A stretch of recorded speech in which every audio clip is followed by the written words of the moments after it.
hardly in rigorous or simple. 61 and 62 repealed. 63 amount of fine. 64 sentence of imprisonment for non-payment of fine. Yes. 65 65 sir.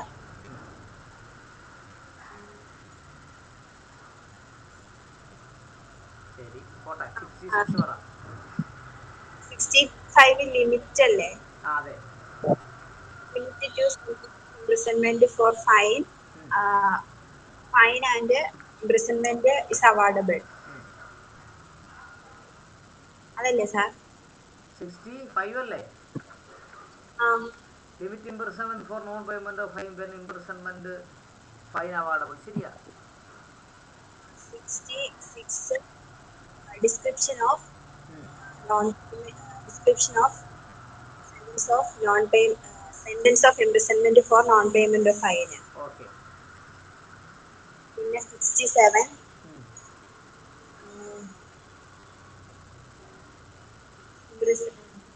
ശരി നമുക്ക് നാളെ പറ പെട്ടെന്ന് പറ. for non-payment of fine കിട്ടുന്നില്ല sir, നന്നായിട്ട് പഠിച്ചിട്ട് വരും. അപ്പോ വൈകിട്ട് നന്നായിട്ട് പഠിച്ച് പറയൂ അതോ നാളെ പറയൂ? 70 വരെ വേണേ വൈകിട്ട് പറയും. ശരി ഓക്കെ. വൈകിട്ട് എപ്പോ വരും? ഇന്ന് എങ്ങും പോണില്ല സാർ, ഇന്ന് വീട്ടിൽ തന്നെ. ഓക്കെ, നമുക്കൊരു അപ്രോക്സിമേറ്റ് 4 മണിക്ക് തുടങ്ങാം അല്ലേ? ശരി സാർ. മോള് വീഡിയോ ഓണാക്കി ഓഫ് ചെയ്ത് വെച്ചു.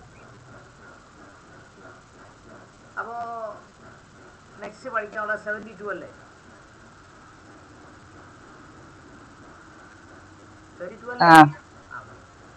Punishment of person guilty of one of several offences. Judgment stating that it is doubtful of which. ഒരാള് പല കുറ്റങ്ങൾ ചെയ്തിട്ടുണ്ട്. അയാൾക്ക് ഒരു കുറ്റത്തിന് പരമാവധി ശിക്ഷ, ഒരു കുറ്റത്തിന് അയാൾ കുറ്റക്കാരനാണെന്ന് കണ്ടു എങ്കിൽ അത് ഏത് കുറ്റത്തിനാണെന്ന് ജഡ്ജിക്ക് സംശയമാണ്, പ്രോസിക്യൂഷന് സംശയമാണെങ്കിൽ അയാൾക്ക് എങ്ങനെ ശിക്ഷ കൊടുക്കും, എങ്ങനെ വിധി പറയും എന്നാണ് ഇവിടെ പറയുന്നത്. പറഞ്ഞ മനസ്സിലായോ?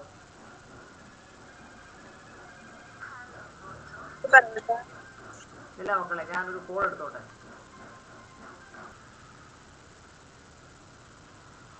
Punishment of person guilty of one of several offences. ഒരാൾ ഒന്നിലധികം കുറ്റം ചെയ്തിട്ടുണ്ട്.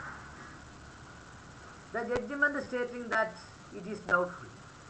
ഏത് കുറ്റമാണ് ചെയ്തതെന്ന് ജഡ്ജിക്ക് എന്ത് ചെയ്യാൻ പറ്റുന്നില്ല, മനസ്സിലാക്കാൻ പറ്റുന്നില്ല. പ്രോസിക്യൂഷൻ മനസ്സിലാക്കാൻ പറ്റുന്നില്ല. എങ്കിൽ എങ്ങനെ വിധി പറയും? മനസ്സിലായോ അതിൻ്റെ അർത്ഥം?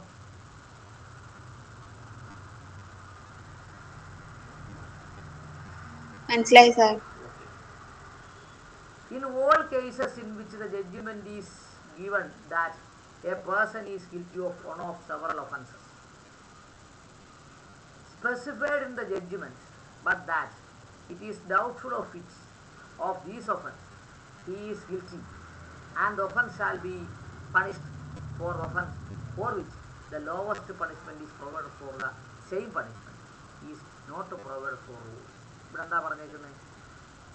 In all cases in which the judgment is given that person is guilty of one of several offences specified in the judgment. ഒരാൾ ഒത്തിരി കുറ്റങ്ങൾ ചെയ്തിട്ടുണ്ട്. നോക്കൂ, ഹൗസ് ബ്രേക്കിംഗ് ബൈ നൈറ്റ്, പാതിരാത്രി വീട്ടിൽ കയറിയ സെക്ഷൻ ഉണ്ടായിരുന്നു. മോഷണം നടത്തിയ സെക്ഷൻ ഉണ്ടായിരുന്നു. മോഷണം നടത്തിയിട്ട് ഇങ്ങോട്ട് വന്നപ്പോഴത്തേനും ആരാണ്ട് കയറി പിടിച്ച് അവരെ തള്ളിയിട്ട് അല്ലെങ്കിൽ കരണക്കുറ്റിക്ക് ഒരു അടി കൊടുത്ത് പല്ല് പോയി, വീരിയസ് ഉണ്ട്. ഇതൊക്കെ സെക്ഷൻ ഉണ്ടായിരുന്നു.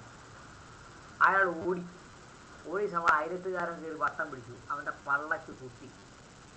ഓക്കെ, അറ്റംപ്റ്റ് മർഡർ, ഇതൊക്കെ സെക്ഷൻ ഉണ്ടായിരുന്നു. പക്ഷെ ഇതൊന്നും പ്രൂവ് ചെയ്യാൻ പറ്റില്ല,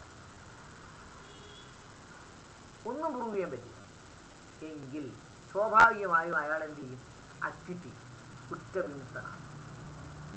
പക്ഷേ ഇവിടെ നോക്കൂ, in all cases of which the judgement is given that person is guilty of one or several offences specified in the judgement.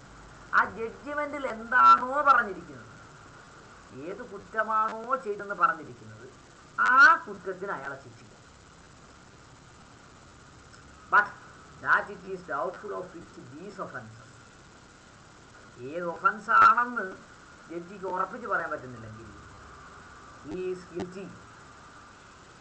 ഏത് ഒഫൻസിലാണ് അയാൾ കുറ്റക്കാരന് ജഡ്ജിക്ക് ഉറപ്പിച്ച് പറയാൻ പറ്റുന്നില്ല. വീട്ടിൽ കയറി എന്താണല്ലോ വീട്ടിനകത്ത് പറഞ്ഞാൽ അടിച്ചത്. പക്ഷെ വീട്ടിൽ കയറിയെന്ന് എന്തില്ല, ഉറപ്പായി സാക്ഷി മൊഴി പറയുന്നില്ല.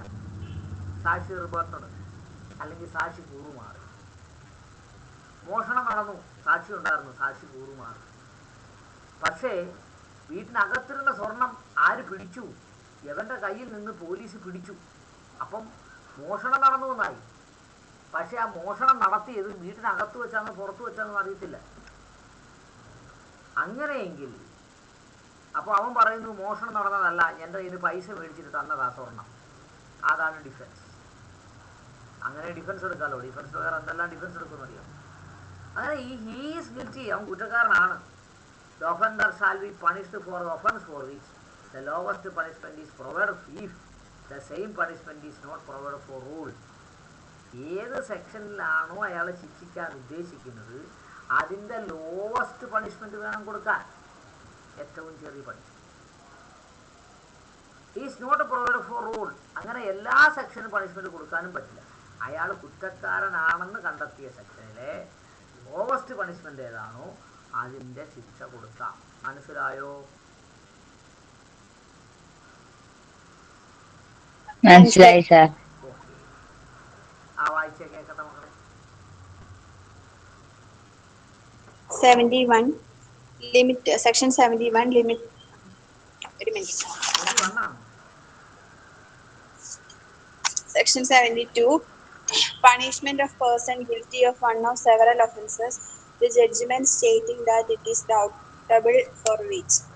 In all cases in which judgment is given that a person is guilty of one of several offences specified in the judgment, but that it is doubtable of which of these offences he is guilty, the offender shall be punished for the offence for which the lowest punishment is provided if the same punishment is not provided for all.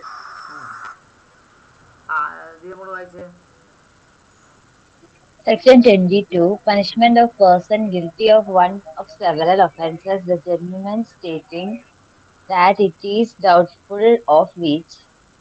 In all cases in which the judgment is given that a person is guilty of one of several offences specified in the judgment, but that is doubtful of which of these offences he is guilty, the offender shall be punished for the offence for which the lowest punishment is proved if the same punishment is not provided for all. മനസ്സിലായോ? Sir. 73 solitary confinement. Solitary confinement എന്ന് പറഞ്ഞത് മക്കളെ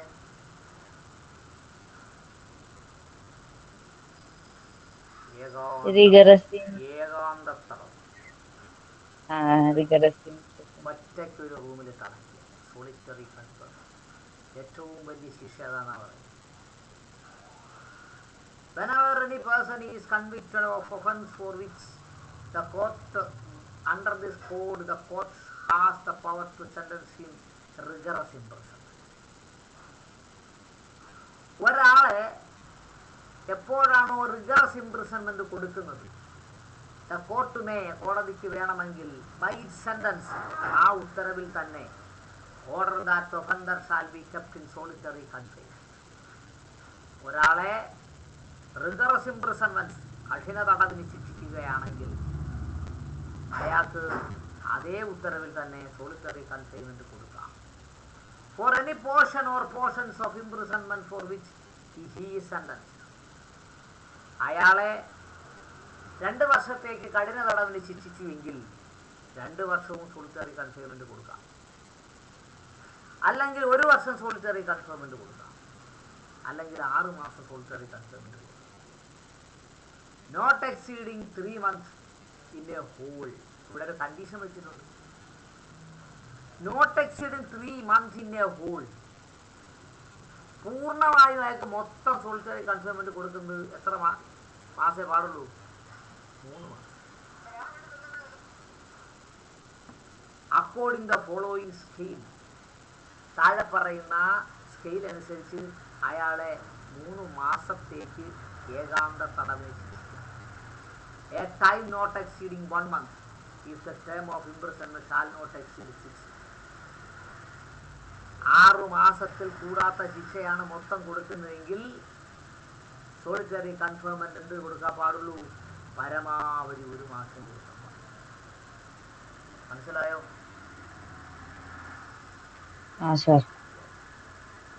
A time not exceeding 2 months if the term of imprisonment shall exceed 6 months and shall not exceed 1 year. 6 മാസത്തിൽ കൂടുതലും 1 വർഷത്തിൽ കൂടാത്തതുമായ ഒരു ശിക്ഷയാണ് അയാൾ കൊടുക്കുന്നതെങ്കിൽ സോളിറ്ററി കൺഫൈൻമെന്റ് 2 മാസത്തിൽ കൂടാൻ പാടില്ല. A time not exceeding 3 months if the term of imprisonment exceeds 1 year. 1 വർഷത്തിൽ കൂടുതലാണ് അയാളുടെ മൊത്തം ശിക്ഷയെങ്കിൽ എത്രയാണ് time of imprisonment? Solitary confinement എത്രയാവാൻ പാടുള്ളൂ? 3 months കൂടാൻ പാടില്ല. എന്തെങ്കിലും മനസ്സിലായോ? മനസ്സിലായി സാർ. 6 മാസത്തിൽ താഴെയാണെങ്കിൽ സോളിറ്ററി കൺഫൈൻമെന്റ് 1 മാസം. 6 മാസത്തിൽ കൂടുതലും 1 വർഷത്തിൽ കുറവുമാണെങ്കിൽ സോളിറ്ററി കൺഫൈൻമെന്റ് 2 വർഷം. 1 വർഷത്തിൽ കൂടുതലാണ് ഗൃഹ ഇംപ്രിസൺമെന്റെങ്കിൽ സോളിറ്ററി കൺഫൈൻമെന്റ് 3 മാസം. മനസ്സിലായോ? മനസ്സിലായി സാർ. മനസ്സിലായി. മക്കൾ വായിച്ചാൽ കേൾക്കട്ടെ. 73 Solitary confinement. Whenever any person is convicted of an offence for which under this code the court has power to sentence him to rigorous imprisonment, the court may, by its sentence, order that the offender shall be kept in solitary confinement for any portion or portions of the imprisonment to which he is sentenced, not exceeding 3 months in the whole, according to the following scale, that is to say, a time not exceeding one month if the term of imprisonment shall not exceed 6 months. A time not exceeding 2 months if the term of imprisonment shall exceed 6 months and shall not exceed 1 year. A time not exceeding 3 months if the term of imprisonment shall exceed 1 year. മനസ്സിലായോ? മനസ്സിലായി sir. നിയമങ്ങൾ വായിച്ചേ. Section 73 Solitary Confinement.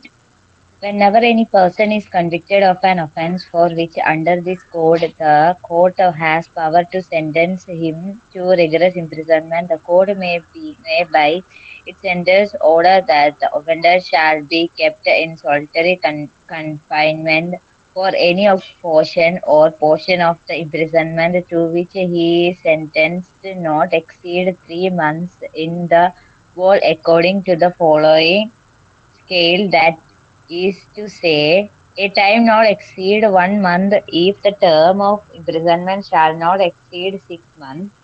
A time not exceed 2 months if the term of imprisonment shall exceed 6 months and shall not exceed 1 year. A time not exceeding 3 months if the term of imprisonment shall exceed 1 year. Okay. Limit of solitary confinement. ഏകാന്ത തടവിന് നിയന്ത്രണങ്ങൾ ഏർപ്പെടുത്തുക. Limit in executing the sentence of solitary confinement. Solitary confinement വിധിച്ചാൽ അത് നടപ്പാക്കുന്നത്, execute ചെയ്യുന്ന നടപ്പാക്കുന്നത്. Such confinement shall in one exceed no case exceed 14 days at a time. ഒരാളെ ഏകാന്ത തടവിന് വിധിച്ചു 1 മാസത്തേക്ക്. 1 മാസത്തേക്ക് വിധിക്കണമെങ്കിൽ ശിക്ഷ എത്ര കുറവായിരിക്കണം? 6-ൽ കുറവായിരിക്കണം അല്ലേ, 6 മാസത്തിൽ. Ah, അങ്ങനെ 1 മാസത്തേക്ക് സോളിറ്ററി കൺഫൈൻമെന്റ് വിധിച്ചാൽ അയാളെ ഒരു തവണ അറ്റ സ്ട്രെച്ച് 14 ദിവസം മാത്രമേ കടത്താൻ പാടുള്ളൂ. നോ കേസ് എക്സീഡ് 14 ഡേയ്സ്, 14 ദിവസത്തിൽ കൂടാൻ പാടില്ല. ഒരു ദിവസവും കടത്താം, 2 ദിവസവും കടത്താം.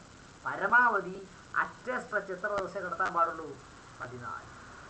14 ദിവസം ഒരു മനുഷ്യനുമായി മിണ്ടാനും പറയാനും കാണാനും പറ്റാതെ അയാൾ അവിടെ കിടന്നാൽ അയാൾ ഭ്രാന്തനാണ് അല്ലേ?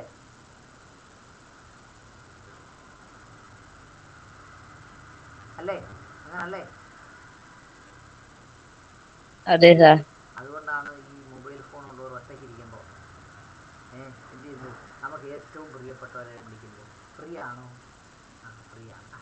ഈ കുറച്ച് നേരം കത്തി വെച്ചുകൊണ്ടിരിക്കാം വാ എന്ന് പറയത്തില്ലേ? പറയാറുണ്ടോ? ഉണ്ട് സാർ. ഉണ്ട്. അതാണ് ഈ സോളിറ്ററി കൺഫൈൻമെന്റ് അനുഭവിക്കുന്നതുകൊണ്ടാണ് അങ്ങനെ വിളിക്കുന്നത്. With interval between the period of solitary confinement not less than the duration of such period. അപ്പോൾ നമ്മൾ മുകളിൽ പറഞ്ഞ 14 ദിവസത്തിൽ കൂടാത്ത രീതിയിൽ തടവിട്ടതിന് ശേഷം ഇന്റർവെല്ല് കൊടുത്തതിന് ശേഷം മാത്രമേ എന്ത് ചെയ്യാൻ പാടുള്ളൂ? വീണ്ടും സോളിറ്ററി കൺഫൈൻമെന്റ് കൊടുക്കാൻ പാടുള്ളൂ. And when the imprisonment awarded shall exceed 3 months. Imprisonment എന്തായിരിക്കണം? Shall exceed 3 months. 3 months ആണെങ്കിൽ the solitary confinement shall not exceed 7 days. എന്താ പറഞ്ഞേ? 3 മാസത്തിൽ shall not exceed, shall exceed 3 മാസത്തിൽ കൂടുതലാണ് ഇംപ്രിസൺമെന്റ് എങ്കിൽ അയാളുടെ സോളിറ്ററി കൺഫൈൻമെന്റ് ഒറ്റ ടൈമിൽ എത്ര ദിവസമേ പാടുള്ളൂ? 7 ദിവസമേ പാടുള്ളൂ. മനസ്സിലായോ?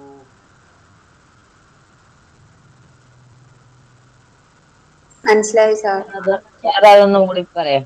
അതായത് and when the imprisonment award shall exceed 3 months. 3 മാസത്തിൽ കൂടുതലാണ് അയാൾക്ക് തടവ് ശിക്ഷ കൊടുത്തത്, reserve imprisonment കൊടുത്തതെങ്കിൽ solitary confinement അറ്റേ stretch 7 ദിവസമേ പാടും. 8-ാമത്തെ ദിവസം അയാളെ ഒരുമിച്ച് സോളിറ്ററി കൺഫൈൻമെന്റ് കൊടുക്കാൻ പാടില്ല. അത് 1, 2, 3, 4, 5, 6 എന്ന ഡേറ്റിലാണ് അയാൾ കിടക്കുന്നെങ്കിൽ 7-ാം ദിവസം അയാളെ സോളിറ്ററി കൺഫൈൻമെന്റ് ഒഴിവാക്കി ഏതെങ്കിലും പഹയന്മാരെ കൂടെ കിടത്തിപ്പോ. മനസ്സിലായോ? ആ sir. The solitary confinement shall not exceed 7 days in any 1 month of the whole imprisonment awarded, with intervals between the period of solitary confinement of not less than the duration of such period. വേറൊരു കാര്യം കൂടെ പറഞ്ഞിട്ടുണ്ട്. ഒരുത്തനെ 14 ദിവസം നമ്മൾ അറ്റേ stretch ഇട്ടു എന്ന് കരുതുക. അയാൾക്ക് 14 ദിവസം ഇന്റർവെല് കൊടുത്തതിന് ശേഷമേ വീണ്ടും സോളിറ്ററി കൺഫൈൻമെന്റ് കൊടുക്കാൻ പാടുള്ളൂ. ഒരാളെ 7 ദിവസം സോളിറ്ററി കൺഫൈൻമെന്റ് ഇട്ടു എന്ന് കരുതുക. അയാൾക്ക് 7 ദിവസം മറ്റ് സഹതടവുകാരോടെ കിടത്തിയതിന് ശേഷം മാത്രമേ വീണ്ടും സോളിറ്ററി കൺഫൈൻമെന്റ് കൊടുക്കാൻ പാടുള്ളൂ. മനസ്സിലായോ? മനസ്സിലായി സാർ. ഓക്കെ. മക്കൾസ് വായിച്ചേ കേൾക്കട്ടെ.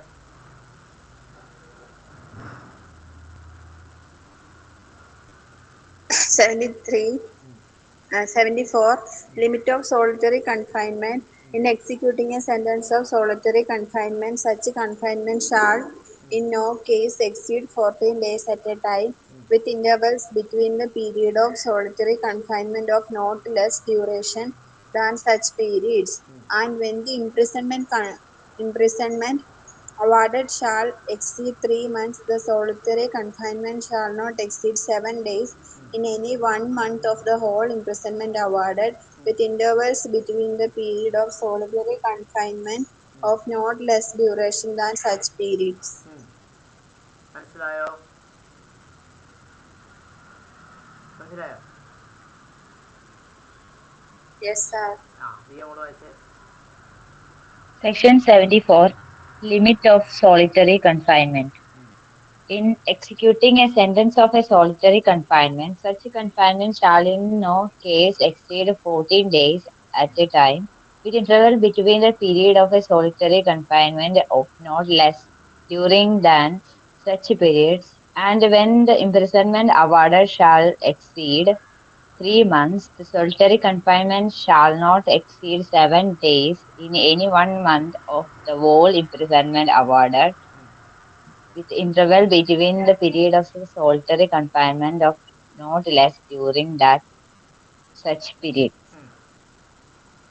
മനസ്സിലായോ? മനസ്സിലായി sir. വാ. 25. Enhanced punishment for certain offences under chapter 12 or chapter എത്ര 17 after previous conviction, whoever having been convicted. ഇവിടെ എന്താ പറഞ്ഞേക്കുന്നത്? By a court in India. അതിൻ്റെ അർത്ഥം പറഞ്ഞല്ലോ. മുൻ ശിക്ഷാവിധികൾ ഉണ്ടായിരുന്നു, അതിനുശേഷം 12 എന്ന ചാപ്റ്ററിലോ 17 എന്ന ചാപ്റ്ററിലോ അയാളെ വീണ്ടും ശിക്ഷിക്കേണ്ടി വന്നാൽ അയാൾക്ക് പുസ്തകത്തിൽ പറഞ്ഞിരിക്കുന്നതിനേക്കാൾ കൂടുതൽ പണിഷ്മെന്റ് കൊടുക്കണം. പറഞ്ഞ മനസ്സിലായോ? ഉദാഹരണത്തിന് ഒരാളെ മോഷണ കേസിൽ ശിക്ഷിച്ചു, അയാളെ വീണ്ടും മോഷണ കേസിൽ ശിക്ഷിച്ചു. അങ്ങനെ രണ്ടാമതും അതേ കേസിൽ ശിക്ഷിക്കേണ്ടി വന്നാൽ മോഷണത്തിന് 3 വർഷമാണ് ശിക്ഷ. അതായിരിക്കരുത്. അയാൾക്ക് 3 വർഷമോ 3.5 വർഷമോ 4 വർഷമോ ഒക്കെ കൊടുക്കാം. കൂടി കിട്ടിയോ?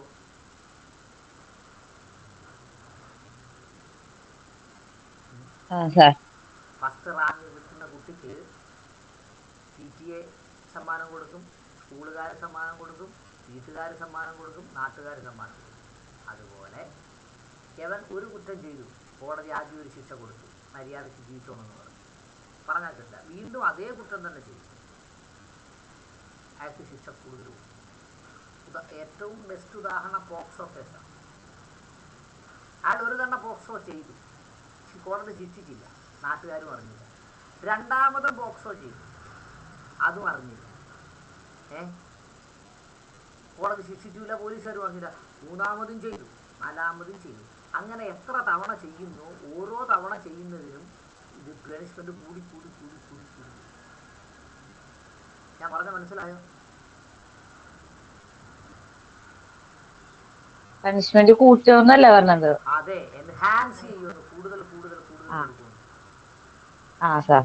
അതെ, അതാണ് by any court in India. ഇന്ത്യയിലെ ഒരു കോടതി of an offence punishable under section 12 and 17 of this code with imprisonment of either discretion for a term of 3 years upwards. ഏതെങ്കിലും ഒരു കേസിൽ 3 വർഷം റിഗറസോ സിമ്പിളോ ഇംപ്രിസൺമെന്റോ അതിൽ കൂടുതലോ ഇംപ്രിസൺമെന്റ് കൊടുക്കുന്നൊരു സാഹചര്യം ഉണ്ടെങ്കിൽ shall be guilty of any offence punishable under either of those chapters with a like imprisonment of like term shall be subjected to a very such subsequent offences imprisonment for life. 3 വർഷമോ അതിൽ കൂടുതലോ റിഗറസായ ഒരു punishment കിട്ടുന്ന ഒരാള് അതിനു മുമ്പ് 3 വർഷത്തിൽ കൂടുതൽ റിഗറസ് ഇംപ്രിസൺമെന്റിൽ ശിക്ഷിക്കപ്പെട്ടിട്ടുണ്ടെങ്കിൽ രണ്ടാമത്തെ ശിക്ഷ 3 വർഷത്തിൽ കൂടുതൽ കൊടുക്കാവുന്നതാണ്. കൂടി കിട്ടിയോ പറഞ്ഞത്? അങ്ങനെ കൊടുക്കുമ്പോൾ റിഗറസ് ഇംപ്രിസൺമെന്റ് കൊടുക്കാം. ശരി, മനസ്സിലായി? യെസ്, വായിച്ചേ കേൾക്കട്ടെ. 75. Enhanced punishment for certain offences under Chapter 12 or Chapter 18 after previous conviction. Whoever been convicted by a court in India of an offence punishable under Chapter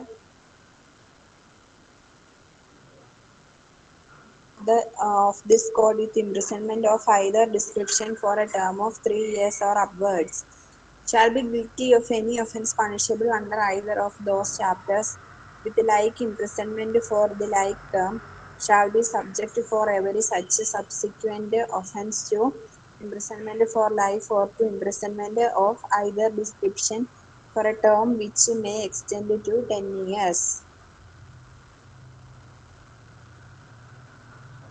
Section 75 Enhanced punishment for certain offences under Chapter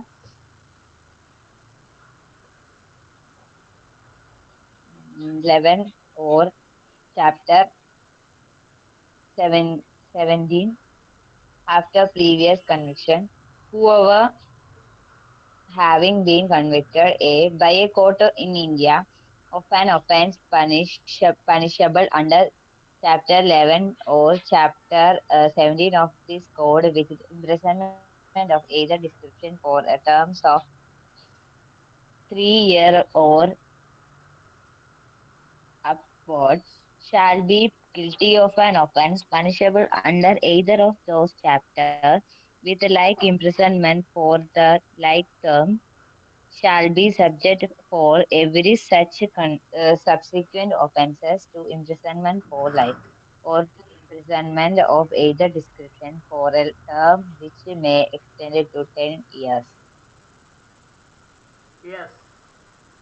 Chapter Yes, sir. General Exceptions. Okay അത് sir നിർത്തിയാലോ? നിർത്തണോ? Class ഉണ്ട് sir, ഇത് general exceptions നമുക്ക് വൈകിട്ട് തുടങ്ങാം. ശരി, ആയിക്കോട്ടെ. സാറെന്നാ 3 മണിക്ക് തുടങ്ങാം. ആ, നിങ്ങളെ ഞാൻ പിടിച്ചാൽ നിങ്ങൾ 3 മണിക്ക് വരത്തില്ലല്ലോ.